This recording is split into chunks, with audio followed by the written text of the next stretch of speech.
Welcome to The Real Deal, where it's all about real estate and related businesses in central Massachusetts and northeastern Connecticut.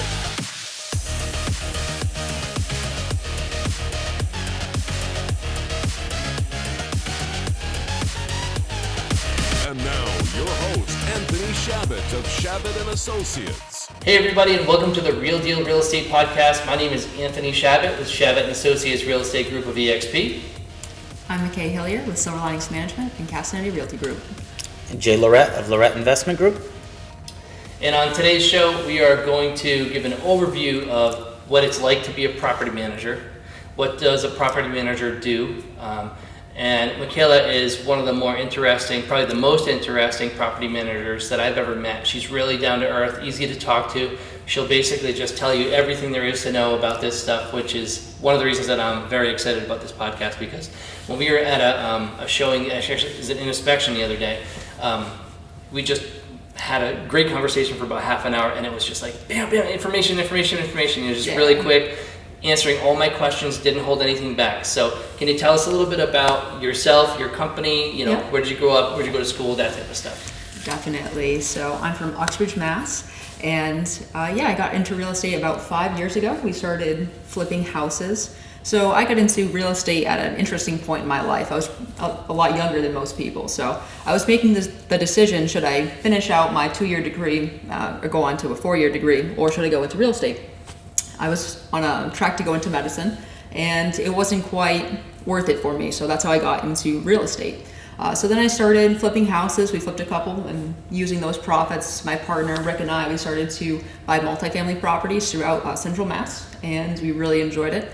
And then, so about 4 years ago now, we started the property management company with just the units that we had managed, and we've since grown to about 180 units, and we should have just around 200 units by the end of this month. That's awesome. Yeah. So you seem pretty young, if you don't mind me asking how old you are. I will be 24 next month. Wow, go getter. Yeah. That's awesome, good for you. Thank you. So what got you into real estate in the beginning? What was the first, how did you get into it in the beginning?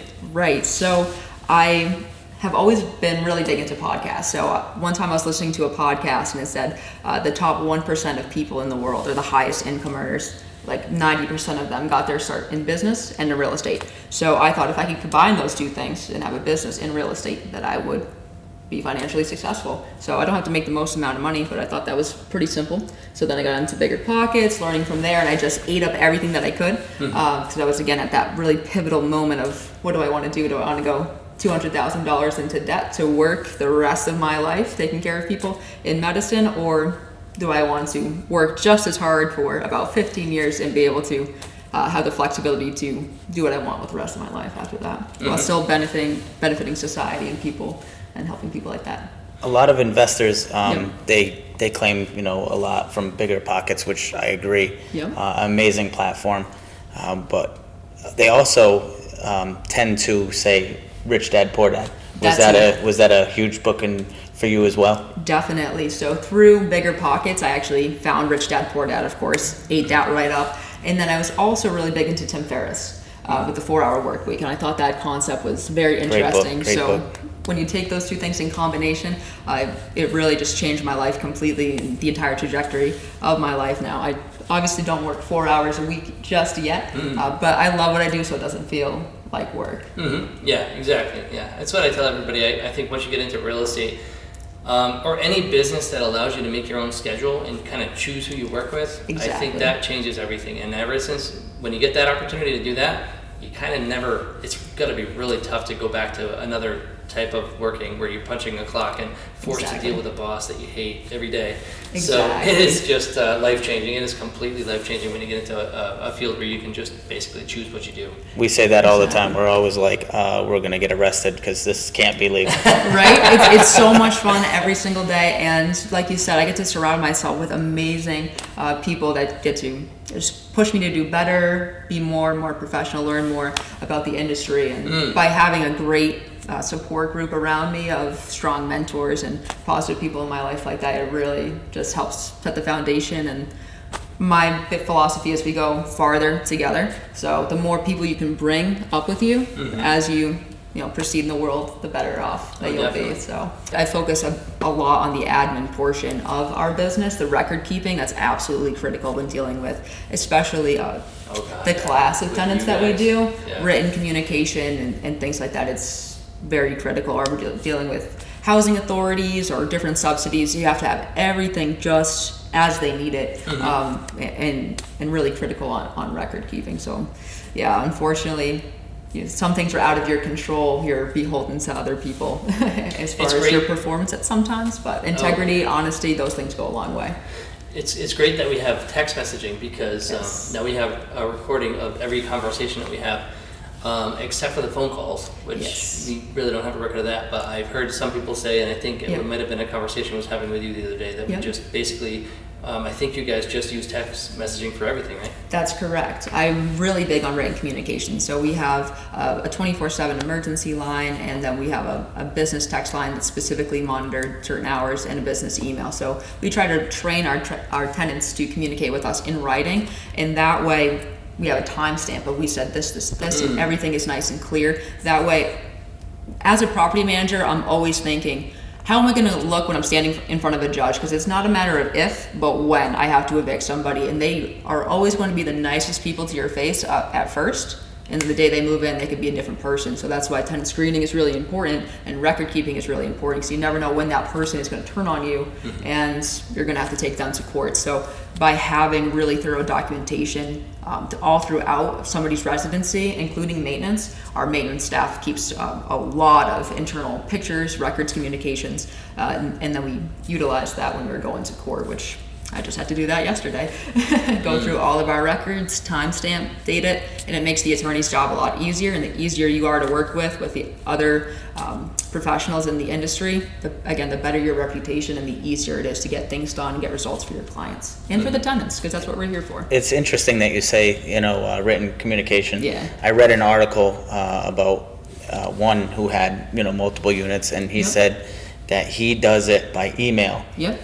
And strictly the reason why he did the email was that he sent out the email, if he got a complaint or Yep. say a hot water heater went, he said that he will have already on the phone, Yep. somebody to repair it. But when they're calling you, Right. you don't have answers. You don't have answers at that moment. Exactly. So when you're sitting there answering the phone and you don't have an answer, and these tenants are in a situation where, okay, I don't have hot water, I gotta go to Right. work. So in this situation, they emailed him. Right. He already had the answer from the guy when he could come, and he was already emailing him, and he said, hey, listen, I got your email. Yep. I contacted the guy. He's gonna be there tomorrow morning. Exactly. And that's how it was. So I thought that was pretty interesting how he ran his properties. We have a very similar philosophy. So we have scripts for triaging maintenance requests, because it can go a long way. When someone has a hot water tank that's down at 3 p.m. on a Sunday afternoon, should I dispatch that emergency technician to potentially replace a hot water tank at what would originally be $1,500 to the tune of $1,800 to $2,000? For that person to have hot water just hours sooner than if I had delayed or triaged a little bit? So maybe it's as simple as a circuit breaker is stripped. So if I can triage that with a tenant, it can save my client hundreds, if not thousands of dollars in that case. So just by having a little bit of preparation in triaging questions and having the communication, having them send pictures, is your hot water tank flooded out? Or is it, again, send me a picture of your electric panel, is it just a circuit breaker? By doing those things, tenants, they can give you an attitude about it. They don't necessarily understand that we are triaging the situation in order to service them faster. Do I need to send a gas plumber? Do I need to send just a regular plumber? Do I need to send an electrician? And that's just a hot water tank. Or can my team do it in-house? And how can I get the tenant service the fastest while also being cost effective for my client at the same time? So it's a real critical balance here, and I'm caught in the middle of both those things, plus the vendor, and then coordinating that with the tenant. So it is a huge, again, that administrative piece, making sure we have 24 hours access or emergency access, coordinating keys or things like that. So all those little pieces that you don't see on the back end, that's the job of the property manager, and how a property manager who's just dispatching somebody to get the tenant the fastest response, that's actually costing the client a lot more than need to be in in the long run. So we have That's a huge. different take on that because my partner is a contractor with over 40 years of experience. So that is just absolutely critical. And you don't really, he's a special breed. You don't have people like that anymore to help guide us and teach us those things. Yeah, he seems like a really nice guy, Rick, right? Yeah, like he's awesome. He's super experienced. He's somebody who can build a house from the foundation up. So he really has a lot of experience there. Seems like a super nice guy. Yeah. So I wanted to get your contact information. You're taking new clients, right? Yes, definitely. So I see people all the time. We sell multifamily properties all the time. Yep. And we talk to a lot of multifamily owners. Awesome. And we're actually having a multifamily meetup this Thursday, I'd love to go. September 2nd, Waterfront Mary's, Yep. Birch Island Road in Webster. And we have the #1 multifamily agent in central Massachusetts, Brian Allen, Okay. is going to be the featured guest speaker. And then we have a hard money lender, Mario, I think. Okay. It's funny for you because he's from, we're having the event in Webster, so his name is Mario, which is kind of a strange coincidence. If That's you know not a Webster at plug, all. is it? I see what you're saying. I know Webster. I know Webster. And then I was thinking that we should have had you as a guest speaker at the event as well. Next month. That sounds good. We could even just have you on for like 10 minutes, kind of like the hard money guy. Sure thing. Whatever you need. So the featured guest speaker, I'm thinking he's probably going to be on the microphone for about half an hour or something Awesome. like that. We don't want to make it a night of lecturing. Yep. We want to make it a night of networking with a little bit of learning Yep. also, and meeting, having somebody that's really the spotlight of the night. So Brian Allen's going to be the spotlight agent, and we're agents too, but we're promoting another agent. So just to give you like, this is how cool That's awesome. you have to be in this business. You have to promote other agents too. You got to be, we're kind of selective about who we invite to these events, only because we don't want too much competition. Right. But I mean, you got to give credit where credit is due. When you're the best agent at what you do, you got to acknowledge that. Exactly. So anyway, so September 2nd, 5:30 p.m., Waterfront Mary's, Webster, Massachusetts. If you would like to be another guest speaker for the property management part of it, Yeah, we'd sure love thing. to have you there. With the wireless microphone, you can give, talk about what it is you do. And let's pull up your website here too. I like to do this part. So let's pull up your website here. And let's talk about how people can reach you. So there's your phone number, right? Yep, that's our business line. Feel free to text in anytime. And then for starters, you can get a quote right on the website. So we try to be really accessible to my clients. That is our business line, but our clients will eventually have all of my personal cell data. So you can reach me anytime, just the tenants cannot. And that is our wonderful team. Just 2 of us on there right now, but we actually have a large and growing team. Couldn't do it without them. So, we just feel free to contact us through the website. So you have the phone number 978-272-9062. Yep. And then you have the web address, which is silverliningspm.com for property management. Yep. And then what is your primary email address? general@silverliningspm.com. general@silverliningspm.com. And then I'm just going to take a little tour through some of the other pages on your website. I like to show some of this stuff too. If you get some frequently asked questions on there, which, all right. So how much do you charge? You must get that. That's the #1 question. I think I asked you that right away too. Do you do it by door or do you do it by gross income, or how does that work? So we are unique. As investors, we try really hard to keep our interests aligned with our clients. So we only get paid when our clients get paid. We charge, if you're making less than $10,000 a month in gross monthly rents, we charge 10%. And again, if somebody doesn't pay their rent, I'm not getting paid either.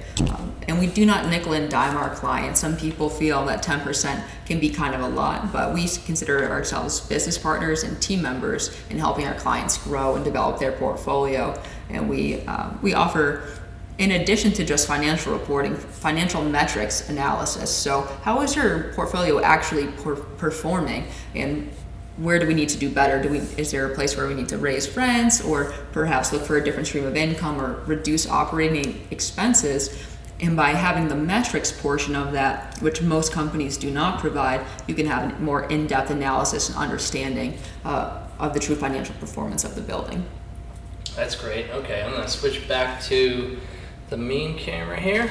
So now you say under 10,000 you do 10%. If it's Yep. over 10,000, Then where I are kind we? of step it down based on, the relationship with the client and how they're growing, basically. So if you're taking on 10 10 additional units, just for example, but they're all crazy below market rents, we may have to keep it the same until we'll step it down incrementally based on the clients. So I'm never, again, one to nickel and dime. It's more so situational. So we may step it down quarter point, half point, or full percentage point, depending on how fast they're growing. Because I've had some people come to me with just 5 doors, and then by the end of the year, they have 30 just in their portfolio in 1 year. So I obviously work with them pretty aggressively. But stabilizing a building takes a lot of time, a lot of effort, and a lot of things I just don't charge for, because again, I'm personally invested as if it is my property in the financial performance of the building. So I don't mind going just a little bit above and beyond, so my clients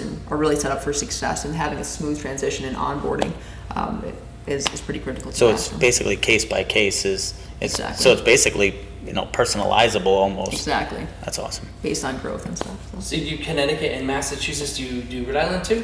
I don't have anything in Rhode Island currently, but I'm always willing to grow. It's a matter of wherever my clients are. But you can. Yes. Okay. Yeah, I definitely have that capacity, and I have a realtor referral program as well. So, like Yeah, you saw that. said, there's plenty of business to go around. I'm not cutthroat. I do have my agent's license, but if a realtor brings me, is kind enough to help me grow my property management business, they can keep that client. I don't need their commission on that. So, and then you also get that little referral, so it helps grow your business, your legitimacy, and just keeps it again in that family. So we're continuing to grow and work with really nice people. We also attend an amazing event in Providence once a month, Awesome. so we'd like to, let you know about that one Thank as well. you. We have a lot of, there's some hard money lenders, some big investors out there that, so we'll definitely, Yes, give you the please. invite for that. It just happened last Thursday. That's a Tony fun and I event. went. Thanks for the intro to Yeah. that group over there. That's a It's fun at Tel Aviv Okay. Cigar Bar, so it's right on the water. Nice. It's amazing. Yeah, it's So- beautiful. You get to see the Providence skyline behind you, or there's a marina right there. Wow. Okay. There's the hot club on one side and the fish company on their side. So if you want to go out after, it's on a Tuesday night though, I think. So there's not a heck of a Thursday. lot going on. It's Thursday. Yeah. Okay. All right. So there's a little bit going on. A little bit. Yeah, We love Providence anyway. It's a great city to go visit. definitely. That's where my dad is from. Oh yeah. Yeah. Yeah, it's beautiful. I mean, it's come a long way. I don't know if you remember what it was like. You're probably too young to know how bad it used to be, but it was pretty brutal a long time ago. It's beautiful now. You have to know a guy. I guess. That's all you need. You just gotta know a guy. So can we talk about pricing? Definitely. Did we get into it I can't remember, because I think I asked you about how the pricing works, but I don't know if we actually got right down to the nitty gritty on it yet. Right. So it's about 10% based on gross monthly rents. I do charge for lease up, lease renewal, and project management. That's pretty much it. And then I just have my standard maintenance team. So one of the big hesitancies some people have is they get, again, sticker shock about the cost of my maintenance team. And then, because they'll always tell me, oh, I can find somebody cheaper. I can find a high school kid to go and cut the grass for $15 or $20 or something like that. We are really big about working with licensed, insured people, because you just don't want the lawsuit. The cost of the lawsuit is going to cost you more than the extra $15 to get your lawn mowed by a professional. The $7,000 slip and fall lawsuit is not worth paying a legitimate company that with insurance to go in and take care of your property, or to go and replace the window that their lawnmower dinged something off and broke it. Especially in this day and age, I mean, you can't be too cautious. So I love the fact that you, Yeah. that you mentioned that. Got to be above board, make sure everything is permitted, and it's for the health and safety of your residents. I can't stress that enough about how important those things are. So, in a lot of things with some newer investors, they'll often want to go with a lower price maintenance repair or something like that. But then oftentimes that repair doesn't hold. So now you have to go back and fix it again, and maybe fix it again and fix it again, and continue to interrupt and disturb your tenant. And by the time that repair has been done a third time, it's going to cost you more than what it would have costed you just to do it right the first time. So we're really big on those things too. So we're again pretty basic. I don't charge you every time I send a letter or something like that, but yeah, so we're pretty comprehensive and again invested in our clients' success. So if I wanted to get started with you guys as my property manager, Yep. how do I go about it? Go to your website and sign up right there? Yep, you can go and sign a quote, then I'll give you a call just to make sure that we're going to work together well. Are you going to take care of your property? Things like that. So then we'll kind of get an idea of your goals. So are you somebody who's looking to eventually be out of state? Are you somebody who's super involved and looking to grow your portfolio? What kind of resources do I need to provide you with? So we'll do a kind of needs assessment there based on where you're currently at. Are you having problems with tenants? Are you having a delinquency problem? Do we need to get somebody on rental assistance? How can we avoid an eviction or further stabilize you? Or are you somebody who's already stabilized? So we'll go through those questions, then we'll walk through the building, meet all your tenants, kind of get an idea there. Then we'll develop a capital improvement plan. What's going on? What's the true state? Is there deferred maintenance? Do we have a roof that's going to need to be replaced that we need to budget and plan for? So then we'll do that kind of assessment. Then we'll sign all the documents. And we try to make it a smooth transition for the client and for the tenants. So we have really comprehensive onboarding to make it a smooth transition for everybody. So I'll try to give a lot of information repeatedly, and that way we can, again, have a smooth transition for everybody. So it's August 31st. Yep. And I want to sign up for you. You got it. September 1st. Is that too short notice, or how does that work time-wise in a month? How many buildings do you have? Just one, 4-family. One 4-family? I could probably do that in less than a week if you gave me all the information. And I say a week because I have to call all of your, utilities and the talents and stuff like that. And it's usually not one call to get the utilities and stuff transferred over. So if you can get me all your insurance, your leases, stuff like that, I could do it in a week. If you have a larger portfolio, it might take me a little bit longer. So when you say get the utilities transferred over, what does that mean?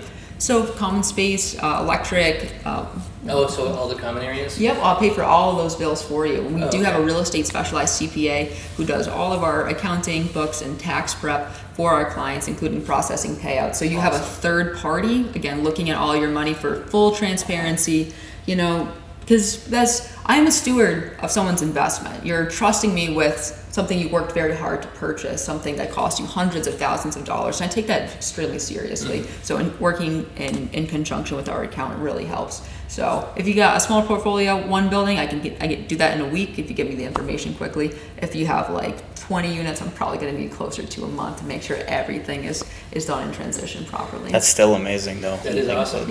All that you provide, yeah. You just covered so much great information right there. I feel like we got to break it down a little bit. Yeah, sure thing. Let's jump in. So would I have to provide you with all of the tenants that are living in the building, all of their first and last names, their email address and phone numbers? It is all in my onboarding spreadsheet. Okay. So what I'll do, once you're ready to move forward, we'll sign the quote, and then I'll give you your onboarding folder. So everything is in the cloud. You can access it again together at all times. So from there, you'll upload your insurance, all your leases, that onboarding info, which has client information, property info, about things you include, vendor info, utility info, property specific, and then tenant related. So I'll audit all of that information, and then I'll upload it into my system. And then we'll pretty much go from there. So everything you just hit on. And then at takeover time, I do also provide estoppels for the tenants. So even if you do have leases, I want to make sure that they fully understand their lease terms. And that way, if you're ever ready to sell, I already have the estoppels ready.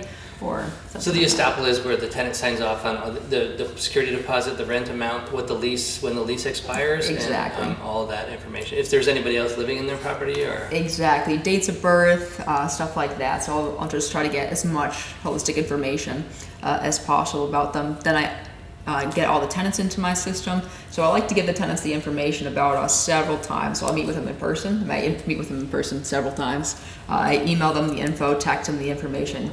And I like to include my clients on a lot of those communications. That way they can see it's being done. And I like to do it multiple times so no one can say that they didn't have the information. It's just another layer of that record keeping. So I try to be really consistent about what I'm saying to the tenants up front. That way, again, I know that they got the information that they need to pay their rent successfully that following month. So I have a question. Yep. When you network with other investors or someone that manages their own properties, and you kind of talk with them and see what they're going through, when would be the time that you say that, man, you really need a property manager? When is that point that someone should stop and basically take themselves out of the equation? That's a good point. When they are too emotionally involved with the tenants being manipulated by them, I would say one. And two, if you don't have any money for reserves, you're losing money. If you haven't raised your rents in 5+ years because you feel too badly, you really like all your tenants, whenever something like that happens, or if there's a large project going on that you've been deferring since you don't have the expertise to take care of it, or a legal situation. So especially right now with the moratoriums ending, our philosophy throughout the COVID was we don't want to displace anybody. We want to help all our tenants succeed as best we can. So if you need help getting your tenants on rental assistance right now, that's something that we really help a lot of our clients with and our tenants with. It just goes a long way in preventing problems in the future. So I would say any of those issues. I can't see why anybody would complain about 10% with all that you offer and all the information that you have and all the added bonuses. I don't. It's worth the 10% all day. Right, because I didn't charge any extras for any of the evictions that I have done so far. I haven't charged extra for cash for keys deals or any of the Routh applications. To me, that's just doing my job. You need me there to be the liaison with the attorney, to be the liaison with the accountants. And not to say that my clients don't have their own CPAs too, as an additional layer above and beyond, but I really try to provide a lot of value to my clients. So we're again that one-stop shop where we'll take care of the portfolio very holistically. So about half my clients are super involved, super geeky real estate nerds who are either agents or property managers themselves, and the other half are people who just enjoy the security that they're and the peace of mind that their properties are being taken care of. And they see that report every month and everything makes sense, and they know that they can be accessible to me at any time that they need to. So that is simply amazing. Yeah, it sounds great. I mean, really, especially if you haven't raised your rents in a while, you could just raise them 10% and not have to manage it. I mean, it's a no-brainer, really. It pays for itself, basically, and that's justifying the return on the management expense is something we're critical on, and why we do that metrics reporting, because at the end of the year, I'll look at it. Did I make this person X amount, more in money this year than I did make for them last year, and did we lower operational expenses? So, do you guys have as far as the property management software systems and stuff like that you use? Is that something that you don't really talk about publicly? Or I can talk about it. Definitely. Let's talk about that, because that's full transparency. That is what you need.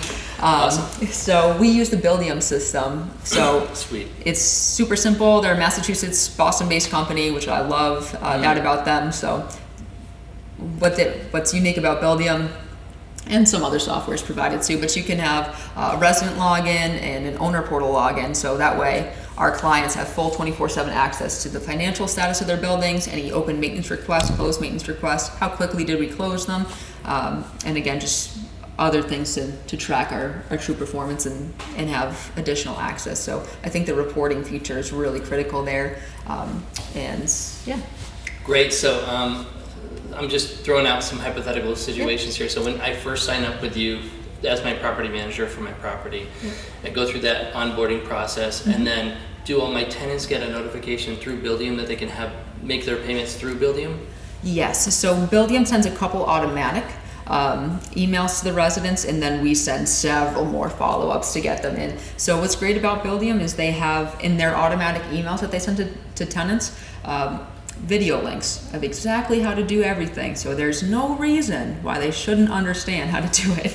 They do have a lot of video training. I have seen it. Yeah, quite a bit. It's extensive video training. So everything is really easy for them. And then we have the IT support. The Buildium has great software, back-end support. So if I need a support ticket, it's usually answered within a couple hours, if not sooner. Can the tenants pay with bank account, PayPal, Venmo, or anything like that, do you know? Or is it just bank accounts? Bank accounts and credit cards. Credit cards do incur a fee, so I encourage the tenants to just pay via the bank account instead. And I do accept checks and money orders, but I do not accept cash. It's not trackable, and just bad mojo to accept cash unless you are a private guy just doing it yourself. What are your thoughts on checks versus credit cards? I would much prefer the online payment. It's substantially easier. It just takes more time to process checks. I can't imagine how much. I mean, it's got to be so much better to have it paid online, and you get a record of it, and you don't have to find the check and go deposit the check and all that stuff. So exactly, it takes a substantial amount more time. I love it when people pay me for doing real estate photography with either PayPal, Venmo, or credit card, preferably PayPal or Venmo, preferably Venmo. Yeah, it's just so easy. Definitely. So and let's see, so what happens if somebody has a leaky sink, or the toilet's clogged, or their hot water's not working? Definitely. So from there, we try to train our residents to submit their maintenance requests through the resident portal, and that sometimes takes a couple steps. Some people get it right off the bat by just reading the information that we have supplied. However, most people don't, I'll be honest. So then I have to just train them again. So depending on what the maintenance request is, I may run through that series of triage questions with them in writing, and then put in the maintenance request for them on my end of the system with the reminder, a gentle, friendly reminder, that they can also do it for themselves, because there's an app where that sends them automatic updates about the status of their maintenance request and their rent due and stuff. So there really is no excuse on why the resident shouldn't be able to do it for themselves unless they have some kind of technology impairment. So we do make exceptions to take care of people like that. So they go to the resident portal if they have a leaky sink, they submit a request to get it repaired. With pictures. Oh yeah, great. You guys receive that request. Yep. You distribute it to your preferred contractors, and whoever takes it first gets the job? It depends on the situation. So if I'm able to do it in-house in a reasonable time frame, then I will address it in-house. And the reason I like to send my team there first, unless it's, again, super specific, like the hot water tank needs to be replaced, I like to send my maintenance team there first. One, because a lot of people don't know that Rick, my partner, the maintenance technician, owns the business. So then he'll get a lot of inside information from the tenants that they don't realize that they're revealing. They think they're just talking to a contractor. Exactly, they're just talking to the maintenance guy, just the maintenance guy. Right. So he's able to get more information. It also allows us to get into the units to do interior inspections and a little bit more information that can be relayed within the team than if I just send an outside guy and he's like, yeah, everything's fine. Right. So that's why initially I'll probably keep That's most a of good point, because sometimes I've had some situations where contractors are even questionable. Exactly. So it's kind of nice to actually get your own in-house people that you know you can trust. And that's a big safety point for our residents too. I don't want to send a Joe Schmo in there, a handyman, where a lot of smaller landlords like to use. But do you really know that gentleman? Is he really safe with your residents? That's why I work with people. We run credit background checks on everybody, and so we don't avoid those problems. Or my maintenance team will even wear a body camera, depending on the situation with the tenant, just for, again, that additional record keeping to avoid any problems in the future. So here, my next question is, what happens when somebody is late on the rent? That's a great question. I am in Massachusetts, so the great state of Massachusetts does not allow us to charge late fees until the 30th day that the rent is late. So what I do, our accounting system runs from the 10th to the 11th of the following month. So I really strive for people to pay rent prior to the 10th of the month. So what we do, Building sends automatic emails 5 days before the rent is due, then on the 1st. Then my team does a manual update to all tenants who have not paid yet on the 2nd, a friendly reminder. By the 3rd, then you're getting your first rent is late notice via email. Then another reminder via text, then a more aggressive reminder via email that your rent is seriously late. So we'll do that until the 10th of the month. In non-COVID times, I would just send a 14-day notice around the 5th. But right now with the moratorium this recently expired, but there's still certain changes in laws in Massachusetts where you have to then send an attestation form whenever you're sending a 14-day notice to quit for non-payment. So I have been avoiding sending 14-day notice to quit for non-payment during that time until that attestation requirement is. I've never heard that word before, attestation. So I don't know if it applies in Connecticut, but it does apply in Massachusetts. So that is basically an additional form that you have to provide to tenants through, I believe, January 2022, if not 2023. I'll have to double check, but I think it might be longer. And that form tells them that they can apply for rental assistance, and initially told them about the moratorium and things like that. It's really not cool, in my opinion, for landlords, but it's helpful for tenants. And again, if someone reaches out with a problem and can actively communicate that problem, I'll either, during the pandemic, I got them on payment plans, and then once RAFT became more available, or again, rental assistance, then we were able to get our residents on that. But it's a matter of communication. They have to take the initiative to tell us what's wrong, and then give us their permission in writing for us to go ahead and apply on their behalf. So that's kind of where we're at right now. And then the 30th of the month, those late fees apply automatically. But we had to suspend that last year, of course. So at what point do you initiate the eviction process? Great question. I try to avoid the eviction process at all costs until I absolutely have to. So right now, because there is so much free money, I'm almost evicting nobody for non-payment of rent unless they're a true problem. Basically, I'm taking the position right now, I'm really only evicting people for cause. And in our lease, we have a certain stipulation where a point of a cause eviction would even be that they did not communicate that their rent would be paid late, even their rent would not be paid or received on the 1st. So I could basically evict them for non-payment without evicting them for non-payment, because that's technically a cause case. I'm not sure if that answered your question. Interesting. What if somebody's causing a domestic disturbance on the property? My favorite, constantly, all the time. So in that particular case, depending on if this is the first complaint that comes in, I'm just going to cite the resident, the property rules, quiet enjoyment, lease violation, things like that. Second time it comes in, I'm probably going to now assess a fine and maybe pay a personal visit to the resident depending on the specific situation. Third time it comes in, that I may process a notice to quit for cause. Before doing that, I may install cameras at the property for additional security, just to kind of get a better idea on what the situation is. It depends if it's an interpersonal tenant. That's a good idea. Yeah, it depends on the situation, what exactly is occurring at the property. So the words notice to quit means quit possession, which is, right? Legal mumbo jumbo, for lack of a better word, legal jargon for eviction. Yes. Pretty much. Yes, it's a step before you serve the eviction notice. Okay. A lot of times I hear people say notice to quit, and I feel like there are a lot of people out there that are like, notice to quit, that's such a strange way to say you're being evicted. That's a great point. And definitely. So in Massachusetts, it's just that one step before we can serve that full eviction notice. So it is an eviction notice, but it's technically the step before, which is interesting. And then you serve the eviction notice, and then afterwards it escalates from there. But I would, if you can avoid eviction at this point. Right. In Massachusetts, it's going to take you a long time to get into court, and they don't want to evict anybody. So.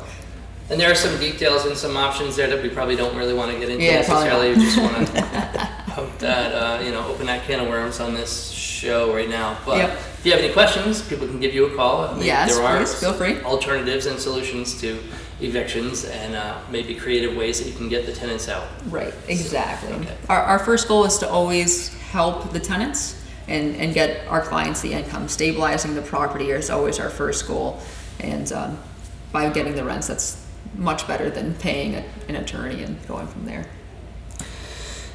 So is there any, so you're going to take basically, just to make it really simple for landlords to understand that your fees are going to be 10% of the gross rents. Yep. So if I take in $3,000 a month on my property, your fee is going to be $300 a month to manage the whole property. Yep. I'm going to get reports when people do I get notifications when people make payments on their rent? That's a great question. I don't think... Monthly reports or... Monthly reports, okay. Yes. So in the monthly reports, there's the second 2-3 pages will have transaction details of the exact dates that tenants have paid, so you can see that. Or if you log in and check Buildium manually throughout the month, then you can go in and see. I don't believe it sends you an email when they do, though. But it is accessible. That's awesome. So, and also, do I get notifications when tenants are late? Or not notifications, but can I log in and check the status? You can log in and check the status of the rental payment, and then in the metrics report, you'll also see who paid in full, who paid partially, did they pay after the 10th. And if people pay after the 10th, those rents are just accrued in the bank account and paid out the following month for accounting purposes, which I know can be kind of a pain in the butt. But that is how we have to run it to take care of all the bills. What is the typical late fee for a tenant that is 30 days late? $150. Well, yeah, that's pretty serious. It is pretty serious. That's a good incentive to pay on time. That's pretty... I would think so. Yeah, I'd try to avoid that if at all possible. Yeah, other people have different takes on it. my late paying tenants. I'm sure, yeah. Like, holy... That's a lot of money for a late fee.